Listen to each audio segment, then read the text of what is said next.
বৃষ্টির কারণে এই কপি নষ্ট হয়ে যাচ্ছে, এসব লস ফস আমাদের কে দেবে? সবই লস। আবাদ করে আপনাদের লাভ হয়? এই যে সবজির আবাদ না না, লাভ হয় না, যদি বুঝ কারণ হইলে বছর থেকে এবছর জানো সবই শেষ, ঝালমরি সবই শেষ, এই কপি লাগিয়ে কপি শেষ, এই কপিটা কি হবে এখন বলা যাবে? আর তখন ঝালের দাম একটু বেশি।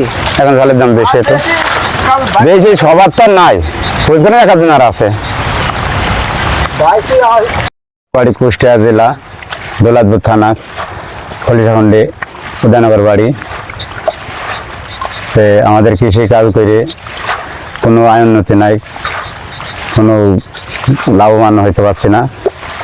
প্রিয় দর্শক, দেখতে পাচ্ছেন যে আমরা রাস্তাতে ডিস্ট্রিক্টে যাচ্ছিলাম এবং দেখলাম যে মাঠের মধ্যে দুটো আঙ্কেল মানে তাদের কপির উপরে পানি সেঁকছে।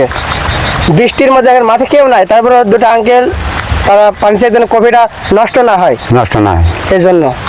অবশ্যই আপনারা বেশি বেশি ভিডিওটি শেয়ার করে দেবেন এবং কৃষকের যে কষ্ট, বাস্তবে বাংলাদেশের কৃষকের কোনো মূল্য নাই, মূল্য নাই, কারণ কৃষকদের মূল্য দেয় না, চার না পয়সা নাই।